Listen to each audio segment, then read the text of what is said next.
পাথরটা আবার নিয়ে আসতে আসতে আবার মাথা আগের মতো ঠিক হয়ে যায়। সবগুলা টেনে এপাশে নিয়ে আসতেছে, মুখ টেনে এপাশে নিয়ে আসতেছে, নাক সে নিতে চায় না, তবু জোর করে করে তার পেটের মতো ভারী ভারী পাথর ঢুকিয়ে দিচ্ছে। যেরকম লোক আর কোনোদিন আল্লাহর হাবিব দেখে নাই। রসুল বলেন যে আমি সেরকম খারাপ কুৎসিত মানুষ আর কোনোদিন দেখিনি। একটি সুন্দর বাগান আমি প্রবেশ করলাম, যেখানে বসন্তের ন্যায় সমস্ত ফুল ফল এরকম পেকে গিয়েছে, সুন্দর লাগছে বাগানটি। অর্ধেক অর্ধেক এমন সুন্দর যে আর কোনোদিন সেরকম সুন্দর দেখিনি, আর অর্ধেক এমন কুৎসিত যে সেরকম কুৎসিত আর কোনোদিন দেখিনি। তো আম্মাল আন, আর এখন আপনি এই প্রাসাদে ঢুকতে পারবেন না। ফরজ নামাজের মধ্যে গাফিলতি করেছে এবং কোরআনকে ছেড়ে দিয়েছে, এমন ব্যক্তির শাস্তি। তো সে মিথ্যার দ্বারা পুরো পৃথিবীকে গোমরাহ করে দিত, অর্থাৎ প্রভাবিত করে ফেলতে পারত। তারা জেনাকারী পুরুষ এবং জেনাকারী নারী, অর্থাৎ তারা বুঝ হওয়ার আগে ছোট বয়সে তাদের ইন্তেকাল হয়ে গিয়েছে। তথ্য উপাত্তর দুনিয়া এখন চলতেছে, কিন্তু তথ্যগুলা যাচাই বাছাই করার মতো মানুষ খুবই কম। শুধু তথ্যের উপর তথ্য। আল্লাহ রসুলের সশরীরে হয়েছিল না স্বপ্ন হয়েছিল, এটি একটু বিতর্কিত একটা মাসলা, বিতর্কিত একটা বিষয়। वो है मेरा नबी, वो है मेरा नबी, तुझसा कोई नहीं, तुझसा कोई नहीं, मुस्तफा मुस्तफा। नहमदुहु व नुसल्ली अला रसूलिहिल करीम, अम्मा बाद, फ़अऊज़ु बिल्लाहि मिनश शैतानिर रजीम, बिस्मिल्लाहिर रहमानिर रहीम। सुब्हानल्लज़ी अस्रा बिअब्दिही लैलन मिनल मस्जिदिल हरामि इलल मस्जिदिल अक़सा الذي باركنا حوله لنريه من آياتنا إنه هو السميع البصير। আলহামদুলিল্লাহ, আজকে সিরাতুন নবীর আমরা 16তম ক্লাসে আমরা সকলে উপস্থিত হয়েছি। তো আজকে আমাদের আলোচ্য বিষয় থাকবে মেরাজের রজনীতে রাসূল করিম সাল্লাল্লাহু আলাইহি সাল্লাম জান্নাতে গিয়ে কি দেখেছেন, জাহান্নামে গিয়ে কি দেখেছেন, অর্থাৎ জান্নাত জাহান্নাম তিনি জিয়ারত করেছেন, আল্লাহ পাক সেটি করিয়েছেন। তো বিভিন্ন রাওয়ায়াত আসছে জান্নাত জাহান্নামের বিবরণ সম্পর্কে। রাসূল করিম নিজ চোখে কি দেখে এসেছেন সেটা সহিহুল বুখারীর একটি রাওয়ায়াতের মধ্যে আসছে। তো সেটা আমরা সহিহুল বুখারী থেকে আপনাদেরকে শুনিয়ে দিব এবং সংক্ষিপ্ত তরজমা আপনাদের সামনে আরজ করব, তাহলে আপনারা বুঝতে পারবেন। পুরো হাদিস পড়ার তো সময় হবে না, কিন্তু মূল পয়েন্টগুলা, যে হাদিসটার মেসেজটা আপনারা বুঝে নেবেন, সেটা হলো কথা। আল্লাহ রসুল বলেন যে 2 ফেরেশতা আসলো, আমাকে নিয়ে গেল আসমানে। তখন তারা আমাকে বলল, ইনতলিক, চলুন আমাদের সাথে। আমি তাদের সাথে চললাম। তখন হঠাৎ একজন লোক শুয়ে থাকা অবস্থায় দেখতে পেলাম, আর একজন লোক তার মাথার উপর প্রচন্ড বেগে পাথর নিক্ষেপ করছে। তার মাথা পাথরের আঘাতে চুরমাচুর হয়ে যাচ্ছে। তো আবার ওই পাথরটা তার মাথায় আঘাত করে অনেক দূরে গিয়ে পড়ছে, এত বেগে তাকে আঘাত করছে। তো হাত্তা ইয়াসিহা রাসুহু কামা কানা, পাথরটা আবার নিয়ে আসতে আসতে আবার মাথা আগের মতো ঠিক হয়ে যায়। এরকম বারবার মারে, বারবার ঠিক হয়, বারবার মারে, আবার পাথর নিয়ে আসতে আবার মাথা আগের মতো ঠিক হয়ে যায়। আল্লাহর হাবিব সাল্লাল্লাহু আলাইহি ওয়াসাল্লাম এই শাস্তি দেখে খুব আশ্চর্যান্বিত হলেন। বললেন যে মা হাজান, এই 2 ব্যক্তিকে? তখন জিবরিল আলাইহিস সালাম এবং অন্যান্য ফেরেশতারা যারা ছিলেন, ইনতলিক, চলুন আমাদের সাথে চলুন, এখন কোনো কথা বলবেন না। তখন আল্লাহ রাসূলের সাথে তারা আবার চলা শুরু করলো। তখন কিছু দূর গিয়ে আবার একজন ব্যক্তিকে দেখতে পেল, মুস্তালকিন লিকাফাহু, অর্থাৎ এভাবে শুয়ে আছে একজন মানুষ।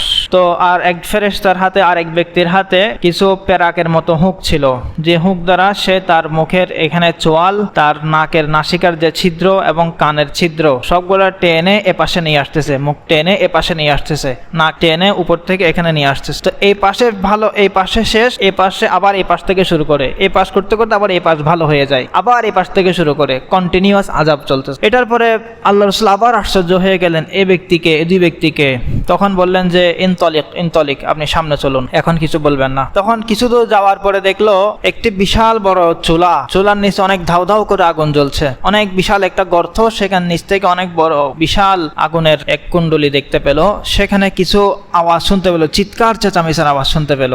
একটু করে যখন কাছে গেল, দেখলো যে কিছু উলঙ্গ পুরুষ আর উলঙ্গ নারী সেখানে প্রচন্ড চিৎকার করে করে তারা কান্নাকাটি করছে আগুনের তাপে। তখন বলে, তারা এরা কারা? আল্লাহ রাসূল আবার আশ্চর্য হয়ে জিজ্ঞাসা করলেন, আপনি চলুন, সামনে চলুন, এখন কোনো কথা বলবেন না। তারপর আবার কিছু দূর যাওয়ার পরে রক্তের একটি নদী দেখতে পেল, যে রক্তের নদীর মধ্যে এক মানুষ সাঁতার কাটছে। তো সে সাঁতার কাটার পরে সেখানে তার মাথার উপর, সে সাঁতার কাটে এক প্রান্তে যাচ্ছে, তার মুখ দিয়ে পাথর ঢেলে দিচ্ছে ফেরেশতারা পেট ভর্তি। সে নিতে চাচ্ছে না, তবুও জোর করে করে পাথর ঢেলে দিচ্ছে। তীরের মধ্যে পৌঁছলে তাকে পাথর ঢেলছে, আবার সমুদ্রে সে ঝাঁপ দেয়। এরকম করে তাকে পাথর দিয়ে দিয়ে আযাব দেওয়া হচ্ছে। ফায়ুলকিমুহু হাজারান ফায়ানতালিকু ইয়াসবাহু সুম্মা ইয়ারজিউ ইলাইহি, পাথরগুলো নিয়ে সে আবার সাঁতার কাটা শুরু করে, আবার সে আবার তীরে আসে, আবার আবার পাথর ঢুকিয়ে দেয়। সে নিতে চায় না, তবু জোর করে করে তার পেটের মতো ভারী ভারী পাথর ঢুকিয়ে দিচ্ছে। তো এরপরে কিছু দূর যাওয়ার পরে এক ব্যক্তি দেখতে পেল যে অত্যন্ত কুৎসিত চেহারা, যেরকম লোক আর কোনোদিন আল্লাহর হাবিব দেখে নাই। রসুল বলেন যে আমি সেরকম খারাপ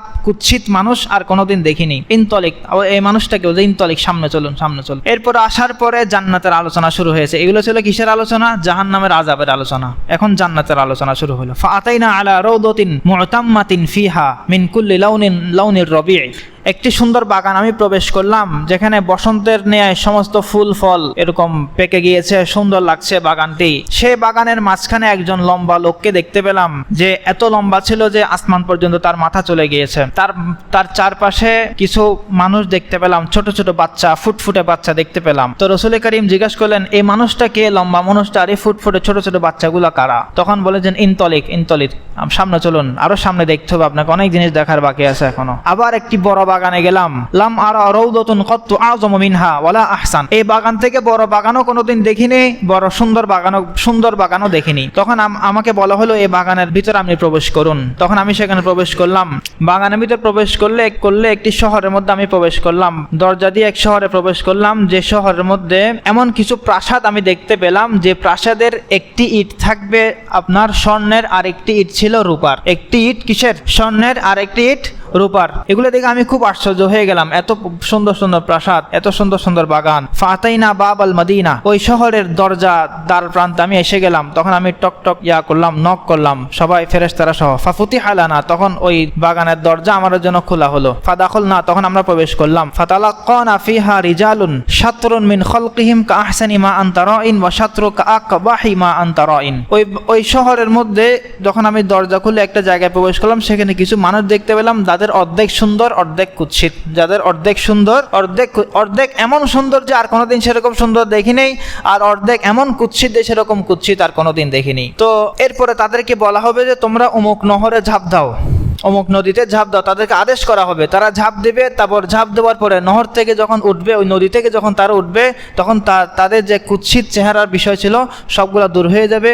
তখন তারা সুন্দর হয়ে যাবে, আবার পরিপূর্ণ সৌন্দর্য তাদের ফিরে আসবে। এখন তাদেরকে দেখেন, এখন তাকে বলা হবে হাযা জান্নাতু আদনিন, এটা জান্নাত। ওয়া হাযা মানজিলুক, এটা আপনার ঠিকানা ভবিষ্যতে। ক্বালা ফাকাসামা বাসারি সুউদান, এরপরে বিভিন্ন প্রাসাদ দেখতে পেলেন, বিভিন্ন কারুকার্যওয়ালা প্রাসাদ দেখতে পেলেন। তখন দুইজন ফেরেশতা আমাকে বললেন যে এটাও আপনার বাড়ি হবে জান্নাতে, এটা আপনার ঠিকানা হবে। তো আমাল আন, আর এখন আপনি এই প্রাসাদে ঢুকতে পারবেন না, পরে আপনাকে সেখানে কি করা হবে? আপনার ঠিকানা সেখানে দেওয়া হবে। এখন ফেরেশতারা জবাব দিতে শুরু করলো, ক্বালা লি ইন্না সানুখবিরুক, এখন আপনাকে জবাব দিও, আপনি যে দৃশ্যগুলো দেখে আসছেন এতক্ষণ, এই দৃশ্যগুলোর বিষয় কি, আসলে কি হতে যাচ্ছিল, সেগুলো আপনাকে জবাব দিব। প্রথম ব্যক্তি যার মাথার মধ্যে পাথর মারা হচ্ছে, যে পাথরের আঘাতে তার মাথা চুরমাচুর হয়ে যাচ্ছে, পাথর দূরে গিয়ে পড়ছে, ফেরেশতা আবার পাথর কুড়ে নিয়ে আসতে মাথা ঠিক হয়ে যাচ্ছে। ওই ব্যক্তি যে কোরআন পড়ছে কিন্তু কোরআনকে ভুলে গিয়েছে এবং ফরজ নামাজ না পড়ে সে গাফলতি করেছে, ফরজ নামাজের মধ্যে গাফলতি করেছে এবং কোরআনকে ছেড়ে দিয়েছে, এমন ব্যক্তির শাস্তি। আর যে ব্যক্তির এই মুখের চোয়াল, নাক এবং কান, এরকম চক্ষুর পাপড়িকে ধরে টেনে টেনে পেরাকের মতো জিনিস দিয়ে, ধারালো জিনিস দিয়ে টেনে এপাশে নিয়ে যাওয়া হচ্ছে, আবার এপাশ থেকে শুরু করে এপাশ ঠিক হয়ে যাচ্ছে, এদের শাস্তি। এই সমস্ত শাস্তি, এই ব্যক্তির শাস্তি কি গুনার কারণে হয়েছে? বলতে সে একটি সকালবেলা উঠে একটি মিথ্যা কথা বলতো, এমন তার পাওয়ার ছিল, তার মিথ্যার প্রভাবে এই মিথ্যাটা খুব দ্রুত পুরা দেশে, পুরা দুনিয়াতে ছড়িয়ে যেত। এই মিথ্যাটা বলতো, তার নেটওয়ার্ক এত বড় ছিল, তো সে মিথ্যার দ্বারা পুরা পৃথিবীকে গোমরা করে দিত, অর্থাৎ প্রভাবিত করে ফেলতে পারতো। এই বড় মিথ্যা গুনার কারণে তার মুখের চোয়াল, নাক এবং চোখ কি করা হচ্ছে? শাস্তিতে করা হচ্ছে। এবার এখান থেকে 3 নম্বর যে বিষয়টা আমরা দেখেছি, যে একটা চুলা, বড় চুলার মধ্যে কিছু উলঙ্গ নারী আর পুরুষ চিৎকার চেঁচামেচি করতেছে আগুনের তাপে, তারা জেনাকারী পুরুষ এবং জেনাকারী নারী। চতুর্থ মানুষ, যার ক্ষেত্রে বলা হয়েছে সে একটি রক্তাক্ত সাগরের মধ্যে হাবুডুবু খাচ্ছে, সাঁতার কাটছে, তাকে জোর করে ফেরেশতারা কি করছে? পাথর তার পেটের মধ্যে দিয়েছে। সে হারামখোর, যে সুদ খায়, যে হারাম দ্বারা তার পুরা জীবন কেটেছে। এখানে হাদিসে বিশেষ করা আছে ফাইন্নাহু আকিলুর রিবা, অর্থাৎ সে সুদখোর, সে সুদ দ্বারা তার লালিত পালিত হয়েছে। তো এই 4 প্রকার শাস্তি আল্লাহর হাবিব সাল্লাল্লাহু আলাইহি সাল্লাম এই বুখারীর হাদিসে উল্লেখ করেছেন। আর যে মানুষটাকে আল্লাহ হাবিব দেখেছেন সবচেয়ে কুৎসিত মানুষ, যেরকম মানুষ আর কোনোদিন দেখে নাই, ফেরেশতারা বলেন সে জাহান্নামের ফেরেশতা, জাহান্নামের দারোয়ান ফেরেশতা। জাহান্নাম যেরকম, জাহান্নামের ফেরেশতাগুলোকে সেরকম জাহান্নামীদের তাদের জন্য ভয়ঙ্কর আকৃতি দিয়ে বানানো হয়েছে, যাতে মানুষ দেখলেই ভয় পেয়ে যায়। আর যে লম্বা মানুষ আপনি দেখেছেন, যার চতুর্দিকে ছোট ছোট ফুটফুটে বাচ্চা ছিল, সে লম্বা মানুষ হলো ইব্রাহিম আলাইহিস সালাতু ওয়াস সালাম, যিনি জান্নাতে ছোট ছোট বাচ্চাদের নিয়ে খেলছেন। এই ছোট ছোট বাচ্চা কারা? বলছে তারা আতফালুল মুশরিকিন, অর্থাৎ মুশরিকদের নাবালেগ বাচ্চা, যারা নাবালেগ অবস্থায় তাদের মৃত্যু এসে গেছে, তাদের কোনো হিসাব নিকাশ নেই, অর্থাৎ তারা বুঝ হওয়ার আগে ছোট বয়সে তাদের ইন্তেকাল হয়ে গিয়েছে। আর যে সমস্ত মানুষদেরকে আপনি অর্ধেক কুৎসিত অর্ধেক ভালো অবস্থায় দেখেছেন, তারা হলো ওই সমস্ত ভালো কর্ম করেছে ঠিক, কিন্তু তাদের ভালো কর্মের সাথে খারাপ কর্ম মিশ্রিত। তাদের ভালো কর্মের সাথে সমাজ সেবাও করেছে কিন্তু সুদও খেয়েছে, ভালো কাজও করেছে, গুনার কাজও ছাড়তে পারে নাই। তো তাদের অর্ধেক কুৎসিত অর্ধেক ভালো। তো তাদেরকে কিছুকাল শাস্তি দিয়ে নহরে হায়াতের মধ্যে দেওয়া হবে, তোমরা এখান থেকে গোসল করে নাও, তোমাদের সব কিছু মাফ হয়ে যাবে পরে, কিন্তু কিছুকাল আযাবে তাদেরকে থাকতে হবে। তো 4 প্রকার গুনাহ, 1 প্রকার ফরজ নামাজ না পড়া, 2 প্রকার হারামখুরি করা, জেনা করা, তারপরে এমন মিথ্যা যে মিথ্যার দ্বারা সে পুরো পৃথিবীকে প্রভাবিত করে ফেলতে পারে। এই মিথ্যার এখন কোনো অভাব আছে? আল্লাহ পাক মনে হয় এখন আল্লাহ পাক জানতেন, আল্লাহ রাসূলও জানতেন যে ফেসবুক নামক এক অভিশাপ দুনিয়াতে আসবে, যেটা একদিকে আশীর্বাদ আর একদিকে অভিশাপ। যেখানে আপনি যদি একটা ভুল পোস্ট যদি দিয়ে দেন, ভুল একটা মিথ্যা কথা যদি দিয়ে দেন, মাওলানা ঈসা ইন্তেকাল করেছে, নাউজুবিল্লাহ, একটা কথার কথা বললাম, এই ঈসা যদি ইন্তেকাল নাও করে, পুরো পৃথিবীতে 1 লক্ষ 2 লক্ষ মানুষের কাছে সুসংবাদটা যাবে কি যাবে না? প্রভাবিত হবে কি হবে না? সবাই ইন্নালিল্লাহ কমেন্ট লিখবে কিনা কমেন্ট বক্সে এসে? এটা একদম বাস্তব প্রমাণ। এমন মিথ্যা যে মিথ্যা দ্বারা পুরা পৃথিবী প্রভাবিত হয়ে যায়, সে মিথ্যার প্রমাণ হলো যে ফেসবুকে একটা ভুল পোস্ট তাহকিক ছাড়া, যাচাই বাছাই ছাড়া কোনো পোস্ট দিয়ে দেওয়া, এটা এই মিথ্যারই একদম বাস্তব প্রমাণ। তো কমেন্ট বক্সে কমেন্ট করার আগে চিন্তা করা দরকার, আমার এই কমেন্টটা কোনো মিথ্যার সাপোর্টে যাচ্ছে কিনা। আমি যদি কমেন্ট বক্সে গিয়ে মিথ্যার সাপোর্টে কমেন্ট করি, তাহলে আমি এই মিথ্যাবাদী যেরকম গুনাহগার হবে, আমিও সেই গুনাহগার হব। যদি আমি যাচাই বাছাই ছাড়া যদি কোনো কথা বলে দিই, আমার তাহকিক না থাকে, আমার সঠিক জ্ঞান না থাকে, যে বিষয়ে আমি কথা বলছি সে বিষয়ে 10 ভাগের 1 ভাগও আমার জ্ঞান নেই, আর আমি পট একের পর এক লিখেই যাচ্ছি, তাহলে এই মিথ্যাবাদীর মধ্যে আমি শামিল হব। আমরা মনে করি খালি মুখে বললে মিথ্যা হয়, হাতে লিখলে কি মিথ্যা হয় না? এখানে বলা হচ্ছে সে মিথ্যা বলে, তো মিথ্যা বলা যে কথা, হাতে সে মিথ্যা লেখা সেই কথা। তো এই জন্য কোনো জিনিস লেখার আগে 100 বার চিন্তা করা দরকার যে এই বিষয়ে আমার জ্ঞান কতটুকু আছে, এই বিষয়ে সত্য, আমি সত্যের রিপ্রেজেন্টেশন হচ্ছে না মিথ্যার রিপ্রেজেন্টেশন হচ্ছে আমার কমেন্ট বক্স। তো এটা চিন্তা করা দরকার। এখন মিথ্যার একটা মিসইনফরমেশন, ডিসইনফরমেশন উভয়টা এমনভাবে ছড়িয়েছে যে এটা বলার বাইরে নেই।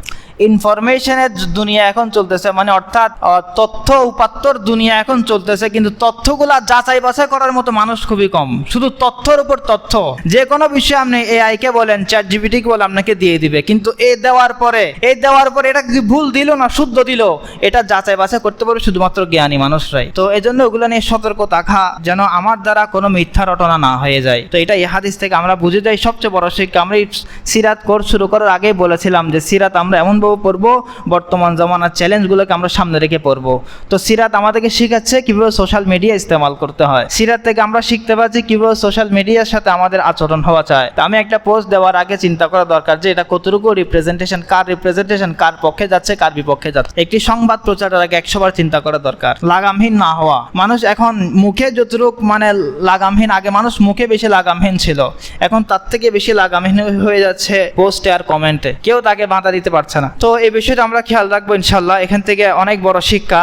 দ্বিতীয়, আরো অনেক হাদিসে আসছে, এই সামান্য আমি একটা হাদিস, শুধুমাত্র একটা হাদিস দিয়ে বিবরণ দিলাম জান্নাত আর জাহান্নামের। আল খাসাইসুল কুবরা, যে ইমাম জালালউদ্দিন সুয়ুতির কিতাব, ওখানে অনেকগুলো হাদিস এনেছে মেরাজের ঘটনা সম্পর্কে, জান্নাতে কি হয়েছিল, জাহান্নামে কি হয়েছিল, অনেক বড় বড় হাদিস এই বিষয়ে এসেছে। আমাদের সংক্ষিপ্তর কারণে এই বুখারীর হাদিসে পুরা সার সংক্ষেপ নিয়ে আসছে, সংক্ষিপ্ত আকারে পুরা হেডলাইন আকারে বিষয়টা বুঝিয়ে দেওয়া হয়েছে। তো মোটামুটি 4টা আযাবের কথা। অন্য এক হাদিস আসছে গীবতের কথা। কিছু মানুষের জিহ্বাকে লোহার কাঁচি দিয়ে কাটা হচ্ছে, বলে তারা মানুষের গীবত করে বেড়াইতো, তারা মানুষের হক নষ্ট করে বেড়াইতো। তো মানুষ গীবত সম্পর্কিত আল্লাহ পাক সূরা হুজুরাতে ইরশাদ করেছেন যে আইয়ুহিব্বু আহাদুকুম আন ইয়াকুলা লাহমা আখিহি মাইতান ফাকারিহতুমুহু, কেউ কি পছন্দ করে যে তোমরা কেউ তার মৃত ভাইয়ের গোশত খেতে পছন্দ করবে? এটা তো সবাই অপছন্দ করো। তো কারো মুসলমানের গীবত করা মানে তার ইজ্জতকে লুণ্ঠন করা, অর্থাৎ তার গোশত ভক্ষণ করা। তো এই জন্য কোনো প্রকার গীবতে কান না দেওয়া, গীবত নিজেও না করা। এখান থেকে আমাদের শিক্ষা গ্রহণ করা চাই। অনেক এখন খুব মজলিস, এমনই কম মজলিস পাওয়া যায় যে সমস্ত মজলিস গীবত থেকে খালি হয়। এজন্য গীবত সম্পর্কে নিজেদের সচেতন থাকা। আল গীবাতু আশাদ্দু মিনাজ জিনা, জিনা থেকে গীবত মারাত্মক। কারণ জিনা করার পরে মানুষ ভয়ে আল্লাহর কাছে তওবা করার সুযোগ হয় এটাকে সে গুনাহ মনে করে, কিন্তু গীবত করার পরে মানুষের তওবা করার সুযোগ হয় না, কারণ এটাকে সে গুনাহই মনে করছে না, শুধুমাত্র আলাপ আলোচনা মনে করছে। তো এই বিষয়গুলো খেয়াল রাখা দরকার। এখন আজকের মূল আলোচনায় আসেন। এখন ওগুলো সবগুলো ছিল প্রাসঙ্গিক আলোচনা, আজকের মূল আলোচনা এটা বলছে অনেক লম্বা হয়ে যাচ্ছে, মানে এখনো মূল আলোচনা। তো মূল আলোচনা হলো মেরাজ কিভাবে হয়েছিল, অর্থাৎ আল্লাহ রাসূলের সশরীরে হয়েছিল না স্বপ্ন হয়েছিল। এটা একটু বিতর্কিত একটা মাসলা, বিতর্কিত একটা বিষয়। কেউ বলে স্বপ্নে, কেউ বলে সশরীরে। এখন আমরা দেখি আসল বিষয়টা কি। দেখেন এখানে বিষয়ে তিনটি মত পাওয়া যায়, প্রসিদ্ধ কয়টি মত পাওয়া যায়? তিনটি মত। মেরাজ, কেউ বলেন যে মেরাজ হয়েছিল সশরীরে, আবার কেউ বলেন যে স্বপ্নে, আবার কেউ বলেন যে অর্ধেক হয়েছিল সশরীরে, অর্থাৎ মক্কা থেকে বাইতুল মুকাদ্দাস পর্যন্ত হয়েছিল সশরীরে, বাকিটা হয়েছিল স্বপ্নে, অর্থাৎ 7 আসমান পর্যন্ত স্বপ্নে। আর কেউ বলে যে মেরাজ কয়েকবার হয়েছে, একবার হয়েছে সশরীরে, বাকি সববার স্বপ্নে। তো মোটমাট এই তিনটা কথা পাওয়া যায়। এখন আমরা প্রথম কথার দিকে আসি, যেটা জমহুর আহলুস সুন্নাহ ওয়াল জামাতের কথা, অধিকাংশ সাহাবায়ে কেরামের কথা, অধিকাংশ তাবেঈনের কথা। সেটা হলো যে মেরাজ আল্লাহর হাবিব সাল্লাল্লাহু আলাইহি সাল্লামের ইসরা এবং মেরাজ দুইটার পার্থক্য বলেছিলাম। তো ইসরাও হয়েছে সশরীরে, মেরাজও হয়েছে সশরীরে, যেটা জমহুর আহলুস সুন্নাহ ওয়াল জামাতের মত। দেখেন 20 জন সাহাবী এবং 20 জন তাবেঈ থেকে আল্লাহ রাসূল সাল্লাল্লাহু আলাইহি সাল্লামের 20 সাহাবী থেকে রওয়ায়াত বর্ণনা আছে এবং তাবেঈ থেকে রওয়ায়াত বর্ণনা আছে। প্রসিদ্ধ তাবেঈর মধ্যে আছে দহহাক, কাতাদা, ইবনে শিহাব জুহরি, ইবনে জুরাইজ, ইকরিমা। এই সমস্ত বড় বড় তাবেঈ থেকে রওয়ায়াত বর্ণিত আছে। তারা সবাই মত পোষণ করেছেন মেরাজ হয়েছে সশরীরে, ইসরা এবং মেরাজ দুইটাই সশরীরে হয়েছে। 20 জন সাহাবী থেকে মত বর্ণিত আছে, জাবের রাদিয়াল্লাহু আনহু, আবু হুরায়রা রাদিয়াল্লাহু আনহু, আব্দুল্লাহ ইবনে আব্বাস রাদিয়াল্লাহু আনহু, এরকম ভাবে ওমর রাদিয়াল্লাহু আনহু, এরকম বড় বড় সাহাবায়ে কেরাম সবাই বলেছেন কি মেরাজ হয়েছে সশরীরে। আশ-শিফা নামে এক কিতাব আছে কাজী ইয়াস রাহিমাহুল্লাহর, আশ-শিফা পুরা নাম হলো আশ-শিফা বিতারিফি হুকুকিল মুস্তাফা। এই কিতাবের মধ্যে তিনি 20 জন সাহাবী থেকে রওয়ায়াত এনেছেন যে মেরাজ কিভাবে হয়েছে, সশরীরে হয়েছে। এবার তাহলে তাদের কথা তো আমরা মেনে নিলাম যে সশরীরে হয়েছে। এখন আমরা আসল মূল বিষয়টা আসি, ওদের কথার দিকে আসি। দেখেন কাজী ইয়াস রাহিমাহুল্লাহ বলেন যে যাহাবা মুআযামুস সালাফ ওয়াল মুসলিমিন ইলা আন্নাহু ইসরাউন বিল জাসাদ ওয়া ফিল ইয়াকযা ওয়া হাযা হুয়াল হক। অধিকাংশ জমহুর মুহাদ্দিস এবং জমহুর সালাফের এই মত যে তারা বলেন যে মেরাজ সশরীরে হয়েছে, জাগ্রত অবস্থা হয়েছে এবং এটাই সত্য। তো এরপরে আসেন উম্মে হানি রাদিয়াল্লাহু আনহার হাদিসের দিকে আসেন। আমি বিগত কয়েক ঘটনার আগে যেগুলো বাস্তব ঘটনা, যেমন কি বক্ষ বিদারণের ঘটনা যে সত্য ঘটনা, এটা ওপেন হার্ট সার্জারি সরাসরি হয়েছে, জাগ্রত অবস্থায় হয়েছে। হাদিসের লফজ থেকে আপনাদেরকে বোঝানো হয়েছে কিনা, মানে এই হাদিসের এই লফজ এদিকে দালালাত করে বুঝায়। তো উম্মে হানির হাদিস হলো যে আল্লাহ রাসূল সাল্লাল্লাহু আলাইহি সাল্লাম আমাদের কাছে রাতে ছিলেন, পরে আল্লাহ রাসূল সাল্লাল্লাহু আলাইহি সাল্লামকে আমি পাই নাই, পরে তিনি আবার ফজর নামাজে আসছেন। তো এর দ্বারা বোঝা গেল কি রাতে ছিলেন না, ওনার শরীর সেখানে অবস্থিত ছিলেন না। পরে উম্মে হানিকে আল্লাহ রাসূল নিজেই বলেছেন যে আমি তোমাদের মাঝে এশার নামাজ পড়েছি, পরে আমাকে বাইতুল মুকাদ্দাস নিয়ে যাওয়া হয়েছে, পরে আমি এখন তোমাদের সামনে ফজর নামাজে আসছি। তো আল্লাহ রাসূলের এই সমস্ত স্পষ্ট কথা থেকে বোঝা গেল সশরীরে তিনি 7 আসমান জিয়ারত করে এসেছেন। ইবনে হাজার রাহিমাহুল্লাহ ফাথুল বারিতে, ইমাম নববী রাহিমাহুল্লাহ শারহ মুসলিম শরীফের এক সরা আছে, ওনার বিখ্যাত সরা, বিশ্ববিখ্যাত সরা ইমাম নববীর মুসলিম শরীফের সরা, এবং জালালউদ্দিন সুয়ুতি রহমতুল্লাহ আলাইহির কিতাব আল ইসরা ওয়াল মেরাজ। এই সমস্ত কিতাবে সকলে ওনারা এই মত পোষণ করেছেন যে ইসরা এবং মেরাজ উভয়টাই কিভাবে হয়েছে, সশরীরে হয়েছে। তাহলে আপনারা শুধু এতটুকু লিখে নেন যে 20 জন সাহাবী, তন্মধ্যে ওমর, জাবের, ইবনে আব্বাস, আবু হুরায়রা, এরকম বড় বড় সাহাবী, তারা সবাই মত পোষণ করেছেন সশরীরে হয়েছে। তাবেঈর মধ্যে ইকরিমা, দহহাক, ঠিক আছে। তারপরে ইবনে জুরাইজ, ইবনে শিহাব জুহরি, চারজনের নাম অন্তত পক্ষে লিখে নেন, যাতে কেউ প্রশ্ন করলে বলতে পারেন যে কাদের মত আছে। ইবনে শিহাব জুহরি, দহহাক, কাতাদা আর ইকরিমা, ইবনে জুরাইজের নামও লিখতে পারেন। তো এবার আসেন তাহলে আরেকটা দলিল। এটা প্রথম দলিল গেল যে আল্লাহ রাসূলের এই সরাসরি বর্ণনা, অধিকাংশ মত ইমাম এই মত পোষণ করেছেন। দ্বিতীয় দলিল বললাম উম্মে হানির হাদিস। তৃতীয় দলিলে আসেন। তৃতীয় দলিল কার সপক্ষে দলিল দিচ্ছি, কিসের সপক্ষে দলিল দিচ্ছি? আল্লাহ রাসূলের মেরাজ এবং ইসরা সশরীরে হয়েছে। দেখেন কোরআন কারীমের আয়াত, দেখেন যে আয়াতের মধ্যে ইসরার কথা আসছে, সুবহানাল্লাযী আসরা বিআবদিহি লাইলাম মিনাল মাসজিদিল হারাম, অর্থাৎ ওই মহান জাত অত্যন্ত পবিত্র, যিনি তার বান্দাকে নিয়ে এক রাত্রিতে তার বান্দাকে সফর করিয়েছেন মসজিদে হারাম থেকে, মক্কা থেকে মসজিদে আকসা পর্যন্ত। তো বান্দা মানে শরীর এবং রূহ দুইটা আছে কিনা, ওই বান্দাকে ডাক দাও মানে শরীর এবং রু দুইটাকে একসাথে ডাক দেওয়া হবে কিনা, নাকি শুধু রুকে ডাক দিলে হয়ে যাবে? যদি সেরকম যদি রুহের শুধু রুহের সফর হইতো সাত আসমান, তাহলে আল্লাহ পাক বলতেন যে সুবহানাল্লাযী আসরা বিরূহি আবদিহি, অর্থাৎ তার বান্দা রুকে নিয়ে গেছেন, তার বান্দা সেখানে ঠিকই ছিল। তাহলে কি বলেন, বিআবদিহি, তার বান্দা সহকারে আসমানকে আল্লাহ পাক কি করেছেন, বাইতুল মুকাদ্দাসে সফর করিয়েছেন। এরপরে আবার আরেক আয়াতে কোরআনে কারীমের এক আয়াতে মা যাগাল বাসারু ওয়া মা তাগা, মা যাগাল বাসারু ওয়া মা তাগা, অর্থাৎ মেরাজের রজনীতে জান্নাত জাহান্নাম পুরো আরশ যে সমস্ত বিষয় আজীব আজীব বিষয় আল্লাহ রাসূল দেখেছেন, এই সমস্ত বিষয়গুলো মা যাগাল বাসারু ওয়া মা তাগা, বাসার মানে চোখ, অর্থাৎ রাসূলের চোখ যে সমস্ত বিষয় দেখেছে এগুলো তিনি ভুলও দেখেননি, কোনো বাহ্যিক কোনো বিষয়ও তিনি দেখেননি, অর্থাৎ যেটুকু আল্লাহ রাসূল সাল্লাল্লাহু আলাইহি ওয়াসাল্লামকে দেখানো হয়েছে সবগুলো তিনি যথার্থই দেখেছেন। এটা দ্বারা কি বোঝা গেল, তিনি নিজ চোখে সেগুলো দেখেছেন, নিজ চোখে সেগুলো দেখেছেন। তো চোখ মানুষের কোথায় থাকে? শরীরে থাকে না রুতে থাকে? শরীরে থাকে। তো চোখ দিয়ে দেখেছেন মানে তিনি রু নিয়ে যান নাই, পুরো সশরীর তিনি গিয়েছেন। এরপর আসেন, যদি এটা শুধু স্বপ্ন হয়েই থাকে, যদি এটা শুধু রু নিয়ে হয়ে থাকে, তাহলে এটা আল্লাহ রাসূলের কোনো মুআজিজা হতো না। এখন আমি আপনি তো স্বপ্ন দেখি, আমি দুবাই চলে গেছি, সৌদি আরব চলে গেছি, স্বপ্ন দেখেন না আপনারা? দেখেন কিনা? ওমরা করতেছেন, হজ করতেছেন, তা আপনিও স্বপ্ন দেখলেন, রাসূলও স্বপ্ন দেখলো, তো এটা মুআজিজা কেন হলো? এটা আল্লাহ রাসূলের এক সিরাতের অবিচ্ছেদ্য একটি বিষয়, অত্যন্ত পরিষ্কার একটি মুআজিজা, যে মুআজিজা সম্পর্কে কাফের মুশরিক অনেক আপত্তি তুলেছে। তো কাফের মুশরিকরা আপত্তি কেন তুললো? যদি এটা স্বপ্ন হয়ে থাকে, স্বপ্ন না আমি আপনিও দেখি, তো আপত্তি তোলার কি দরকার ছিল?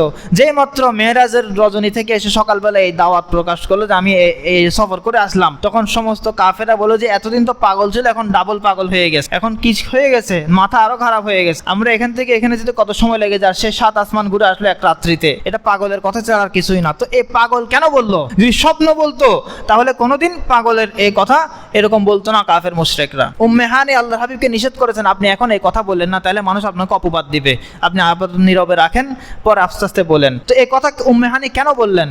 নিশ্চয়ই সশরীরে তিনি গিয়েছেন, আজীব এক কাহিনী হয়েছে, আশ্চর্যকর এক বিষয় হয়েছে, সেজন্যই তো এই কথা বলতে হয়েছে। যদি স্বাভাবিক স্বপ্ন হতো, আমার আপনার মতো স্বপ্ন হতো, এটা যে কেউ বিশ্বাস করে নিত, কেউ আপত্তি উঠাতো না। এবার আসেন, তাহলে বোঝা গেল কি আল্লাহর হাবিব সাল্লাল্লাহু আলাইহি ওয়াসাল্লামের মেরাজ কি অবস্থা হয়েছে। এটা কয় নাম্বার মত? প্রথম মত। কয়টা মত বলেছিলাম? 3টা মত। প্রথম মত গেল। দ্বিতীয় মত হলো রুহানি, রু দিয়ে হয়েছে, রু দিয়ে হয়েছে। এই রু দিয়ে হয়তো শুধুমাত্র ওনার শরীর জায়গা মতেই ছিল, ওনার রুটা সফর করে আসছে, এরকম এই কথাটা দ্বিতীয় রাওয়ায়াত, অর্থাৎ দ্বিতীয় মত। আয়েশা সিদ্দিকা রাদিয়াল্লাহু আনহার দিকে সিরাতে ইবনে হিশামের মধ্যে এক রাওয়ায়াত আসছে, কার দিকে মানসুব, কার দিকে এই রাওয়ায়াতটা মানসুব হয়েছে?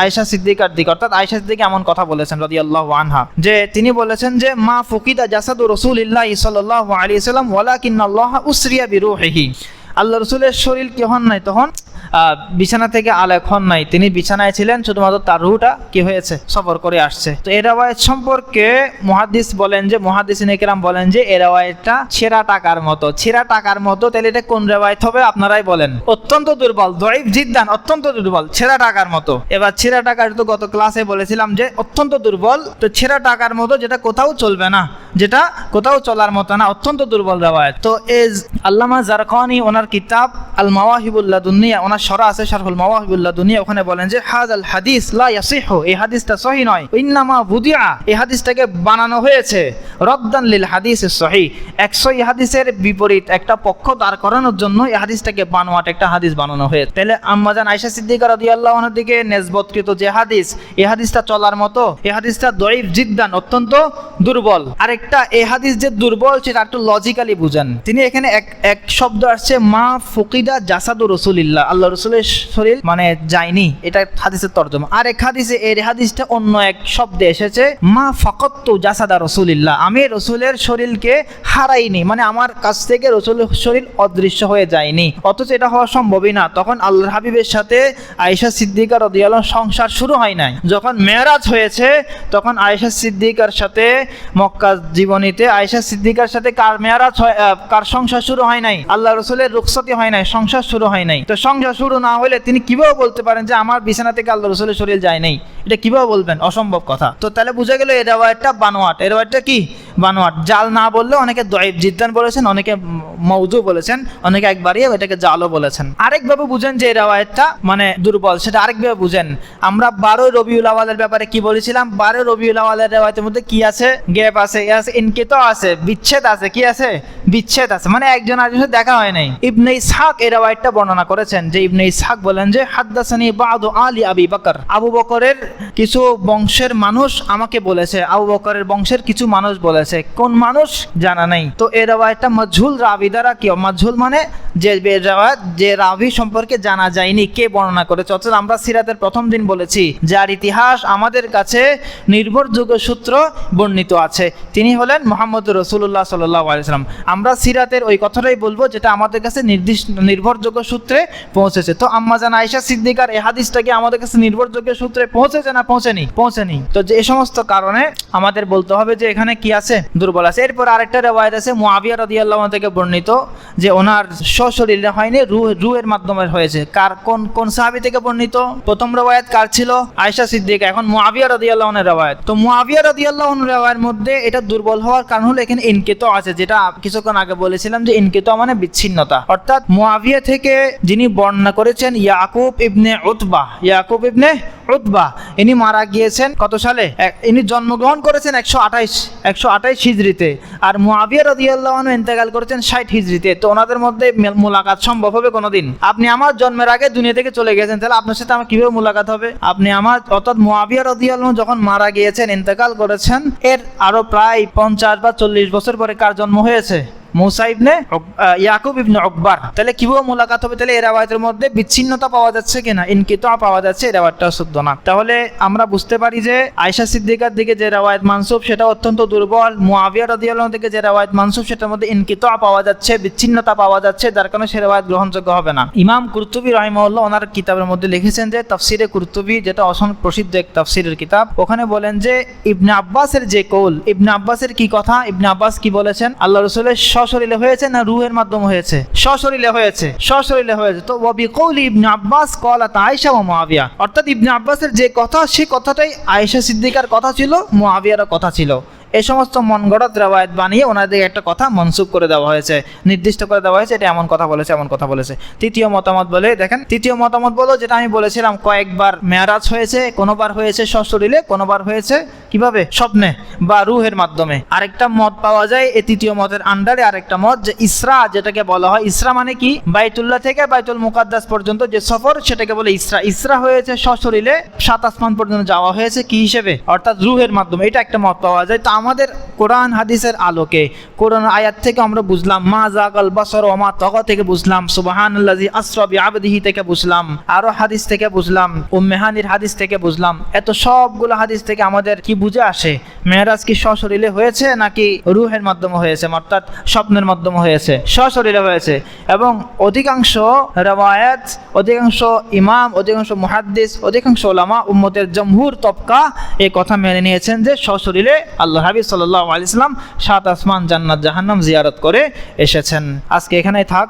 আগামীকালকে আরেকটা সুন্দর টপিক আমরা আলোচনা করব, সেটা হলো আল্লাহকে দেখেছেন কি দেখেন নাই মেরাজে গিয়ে।